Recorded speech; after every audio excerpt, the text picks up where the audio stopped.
Backup center. Who are some of the backup center options the 76ers should consider in free agency?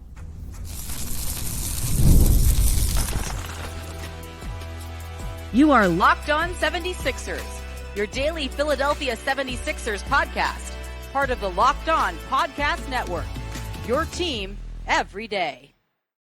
Thank you for making Locked On 76ers your first listen every day.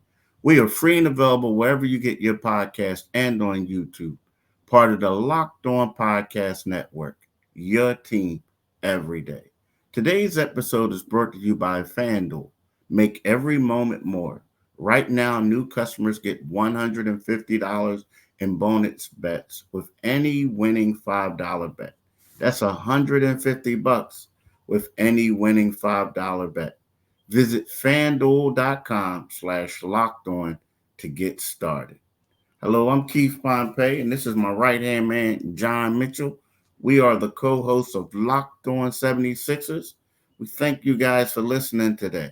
We got a lot to talk about, So in the first segment, we're going to talk about backup center options. Jonas Valanciunas, Andre Drummond.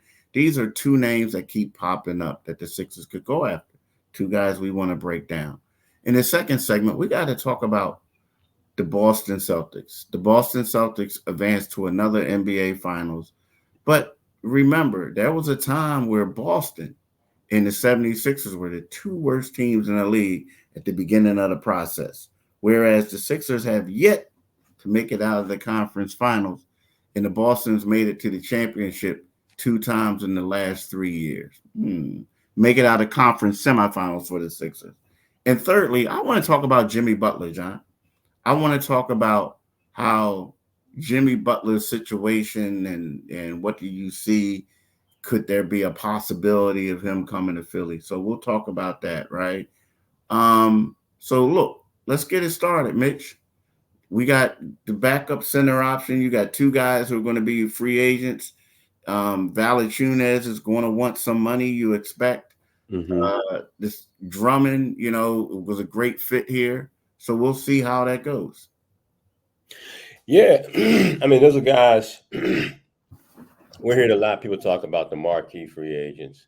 The Paul George, the potential, Paul George, LeBron James, and whoever, some of the guys who are probably out of reach.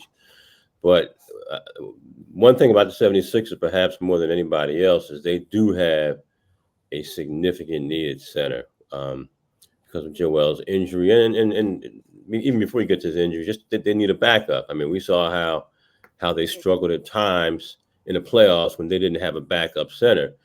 And the guys you mentioned, Andre Drummond, we know what he can do. He's 30 years old. He was at one time, a top-level draft pick, but wherever Drummond has gone in the past few years, he's been a major contributor. He's a rotational guy. Wherever you trade him, he's instantly going to be in a rotation. Valanciunas, I hope I have pronounced his name right because I have struggled with it many a time. But, he's a guy who, he's been good with New Orleans. He's averaged 12 points per game last season. He's very solid on boards. He give you 8-9 rebounds a game. He's durable. Played in all 82 games last season. 79 a year before, 74 prior to that. So he's a guy, we can't ignore, the 76ers can't ignore the fact that they do have a very pressing need at backup center. And as you and I both know, when you're signed with 76ers as a backup, eventually there's going to be a stretch where you're going to be needed to start, whether Joel's resting or God forbid that he gets injured. And typically he does get injured. So I like those guys, man. You wonder what the market's going to be like for guys like that. And I believe there will be a market, but nobody really has more of a pressing need for somebody to fill that spot than the 76ers do. Yeah, you're exactly right. And we talk about these two guys, right? Both of them fulfill a need, right? Maybe different types of needs. But, I mean, when you look at it, we talk about, Joel Embiid's availability just isn't there. Right. Hasn't been there. Great player, but you just need to add some depth. Yeah. And you look at it, Drummond, they haven't had a quality. Well, I shouldn't say that because I feel like, Paul Reed played well. He just didn't play well in this playoff series. Now, Right. he played well in the last season's playoff series, especially in the first round against the Brooklyn Nets, right? So, I'm not going to kill him like other people are because the same people who are saying get him out of town were the ones saying, Daryl Morey, you better sign him. You better sign him. Right. When he signed him, then they got upset. But you go back and you look at Valanciunas. Here's a guy who's a guy who's been in the league for a long time. He's played in the league 12 seasons, right? He's 32 years of age, so he's not quite that 34, right? He's in his prime, Lithuania. Last year, he averaged 12.2 points. He averaged 8.8 rebounds, and he averaged 2.1 assists. And in regards to blocks, my man he averaged one block a game, right? Well, actually, 0.8 a game, We right? give, Before, we give him one. We give him one. So, he's been a guy that's been really good. The problem is, though, he started now. It's crazy. He started all 82 games for them, all 82. So there is some you know durability there. The year before that, he started all 79 games he played in, Right. and the year before that, all 74. So he's going to be available. Now the problem is that the problem with him in New Orleans is that his minutes start dwindling a little bit, and a lot of that had to do with him not being a good fit on the floor with Zion, right? Right. Now, so a lot of people think that he's going to look for another place to go. But the major question is right now is he willing to take a backup role? Even Yeah. though you're going to get minutes and you're going to probably start some games because of Joel availability, are you willing to take a backup role? So that's the one question with him. And then when you talk about Drummond, Drummond's a guy who played in 79 games, right? He only started 10 of them. But when you talk about his productions per minutes, it's one of the best. He Yeah. averaged 0.4 points, 9 rebounds in 17.1 minutes, right? So he's a good guy. He's a rebounding machine. He's 280. See, that's the crazy part. He's listed at 280, and Joel is too, but Joel's bigger than him. But Yeah. he's I a think beast, man. Huh? I think both of those guys are a little bit north of 280. If you Yeah, ask yeah, me, both of them they're are. both a little bit north. Yeah, both of them are. Now, the thing is, Drummond would be a fan favorite.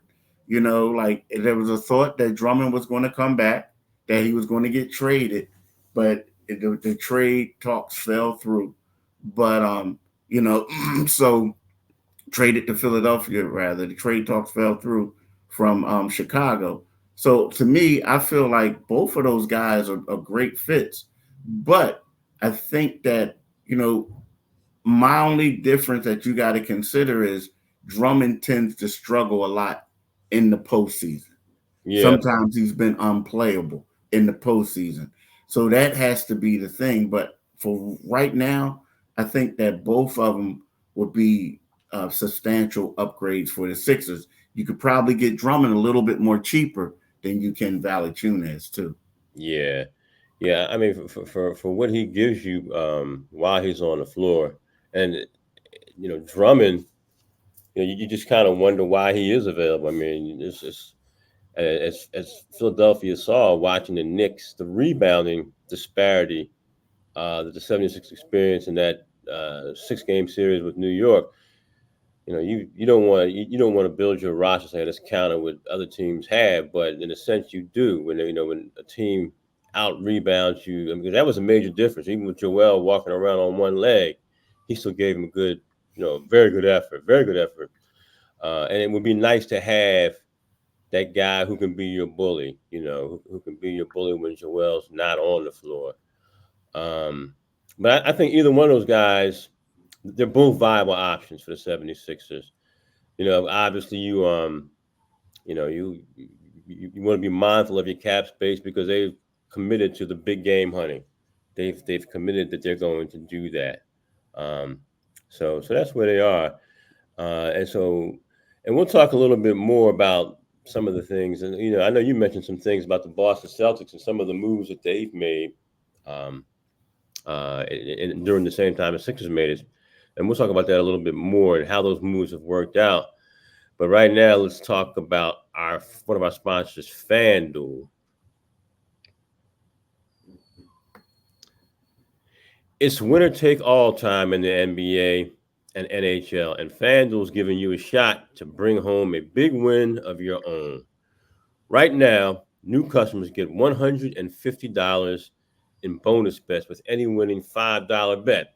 That's $150 to bet on spreads, money lines, player props, and more. So visit FanDuel.com/locked-on and make every playoff shot count. That's FanDuel, America's #1 sportsbook.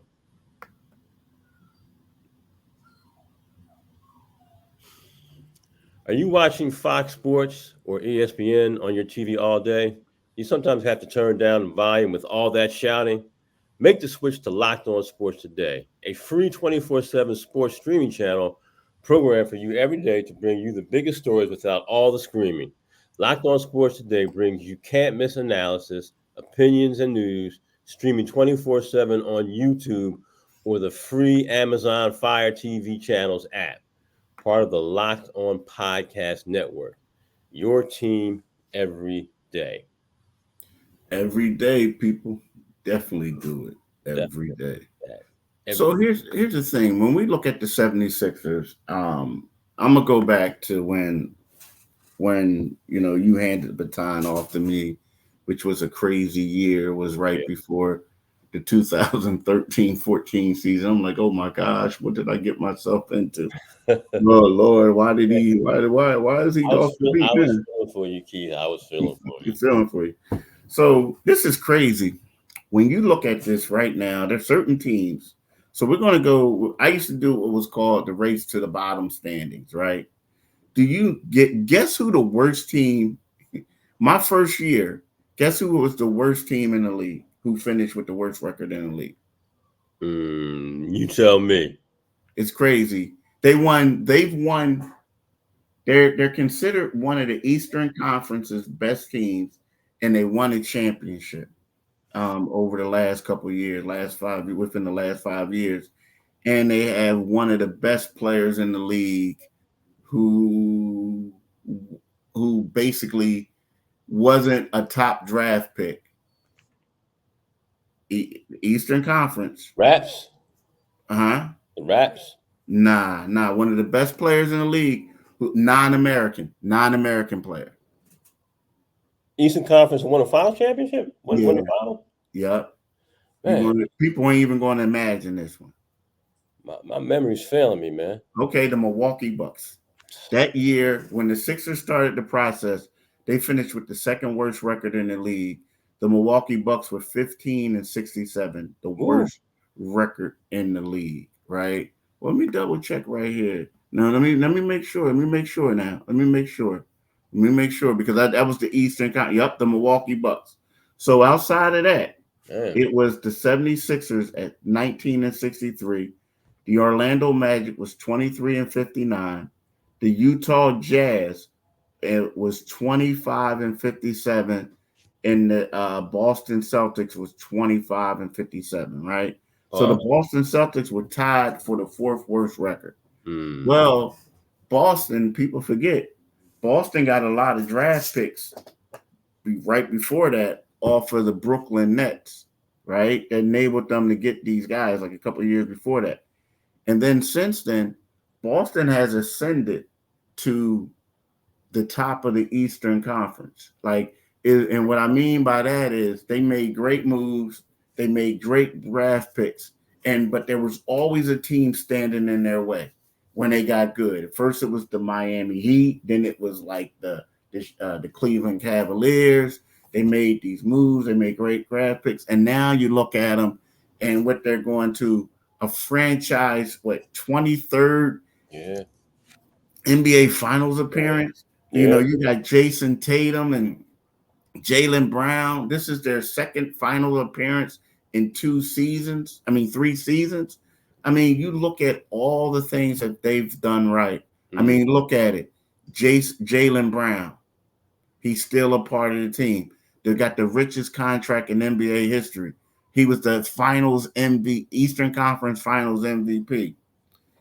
The Sixers at the time, they drafted Ben Simmons. Now, that was the logical pick. That's the pick. It was logical. Yeah, we beat them up, but it was a logical one. It was a logical one. Yeah. But look at Ben. Ben got traded and hasn't been the same player.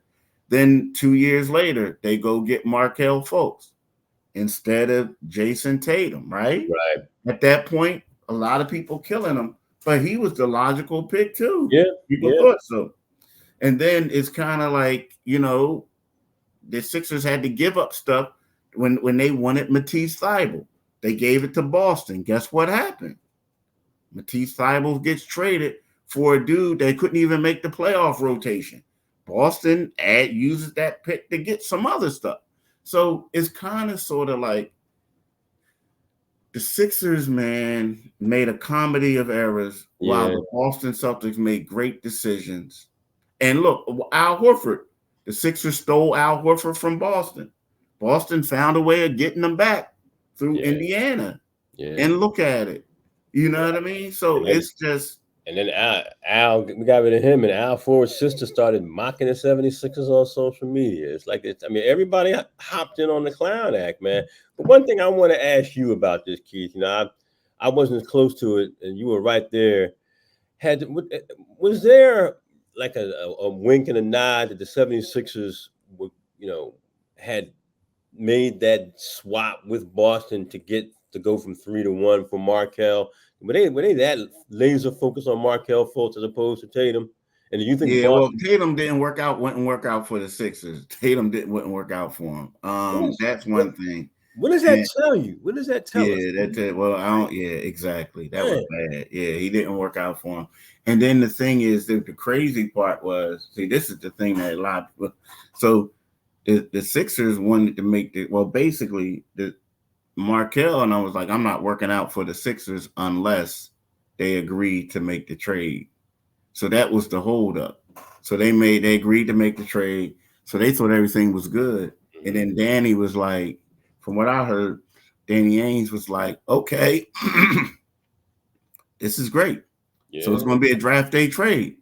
Markelle will walk across the stage with the Celtics stuff on and and then we'll make the trade. And then Sixers is like, Kalani's like, oh, heck no, we ain't doing that. He's going to be a Sixers guy. And I'm like, okay, well, give us an additional first round pick.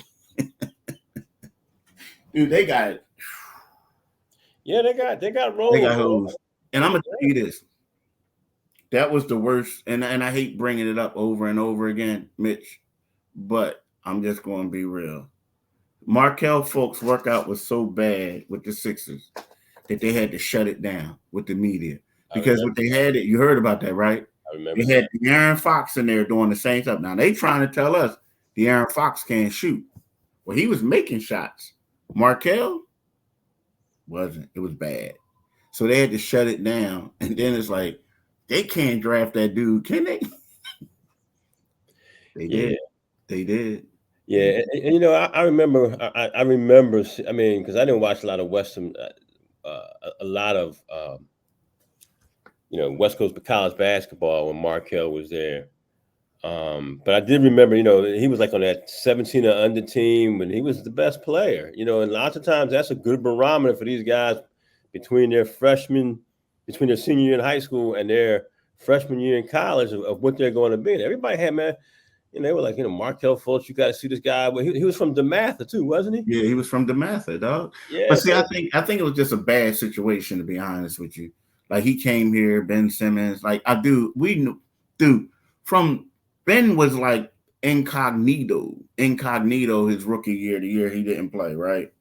And then that day that Markelle's press conference came, his introductory press conference, you knew Markel was in trouble because all of a sudden Ben Simmons is in their arena, and no, not the arena, in the gym, in the facility. And Ben Simmons is off to the side shooting and doing tricks and dunks and all that. So all the cameras, let's say all the cameras was faced right here looking at for Markel, right? Ben was doing some stuff, man. He threw the ball off the wall, caught it himself, and boom, dunked it, right? All of a sudden, all the cameras turned like this, bruh. And everybody was over there looking at him. Now, this is before Markel came out. But when you left there, the talk was, Ben did Simmons. you see Ben Simmons? Did you see Ben Simmons? At that point, I said to the dude next to me, Tom Moore, you know, we work for the Bucks County Time. What's up, Tom? He still works there. Great dude. Soldier. Said, that's my guy. I said, Tom, I think Markel's in trouble. I think he's in trouble because that's what it was. I'm telling you, man. And so I feel like, because when you're the first overall pick, you're supposed to come and be the man. Like, everybody talks to you like your team is not that good. You the man. But you had Joel, who was a franchise player. You had Ben trying to do stuff. And you had two dudes on the team both competing with each other to be Rookie of the Year. And not only that, Markel was a point guard. They took the ball out of his hands. They had him standing in the corner just trying to catch and shoot. Like, nah, bro. So I think it was more mental than anything. And that's what people were saying. That's what people were saying. It was crazy. And you know, I hate pointing the finger of blame, but you know what? Okay, you want to show off Ben Simmons, right? But you don't want to show him off on the day that you're bringing a guy who was a prospective number one pick. You know, you want that to be his day. You know, if Ben toned it down a little bit, Ben. And Ben knew what he was doing. He was like, I'm the man. Because Markel was getting all the love. He was getting all the love back then. Like, you know what I mean? But you got to blame the coaching and all that because you had a point guard in Markel. Markel could play he played a point. He's a pretty good point guard. Yeah. But you had a point guard. You took him off. You turned him into a combo guard, this and that. It just didn't work out, man. It didn't work out. I mean, and like, it didn't work out. I don't know. It was just crazy. But look, we'll be right back after this break. So I got a question for you. So, like, you know, we talked about articles and everything. We talked about people. So is the biggest secret, the worst kept secret is that there are several guys that the Sixers are going to be willing to give a max salary to, right? And Jimmy Butler is one of them, right? Yeah. If Jimmy Butler comes, if he finds a way to force a trade out of Miami, and Pat Riley is as adamant that he's not going to trade him, you know, the Sixers are going to give him money. Now, again, Paul George is their number one option, right? This and that, but things could go. If things don't work out, then they can look to acquire a trade. A, do you think Jimmy Butler will become available? And B, if so, do you think that that's a good fit for the Sixers? You know, I think it's interesting watching Jimmy Butler because you know how combustible Jimmy Butler is, and when he wanted to get to Miami, I think everybody was saying, that's not a good fit for you, Jimmy Butler. I mean, Miami is a great place to live and a great place to be, but Pat Riley's he's the emperor down there.